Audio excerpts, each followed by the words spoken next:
గ్రామ ప్రజానికానికి ధన్యవాదాలు.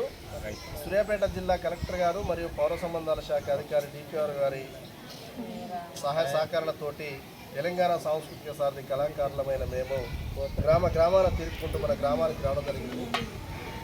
కార్యక్రమంలో భాగంగా వర్షాకాలం పరిసరాలని పరిశుభ్రంగా ఉంచుకోండి, ఈగలు దోమలు సంతతి పెంచుకుంటే మరి వాటి ద్వారా మనకు విషజ్వరాలు వచ్చి ప్రమాదం వాటిల్లే పరిస్థితి ఉంది. కాబట్టి జాగ్రత్త ప్రతి ఒక్కరు కూడా జాగ్రత్త జాగ్రత్త జాగ్రత్త తమ్ముడా జాగ్రత్త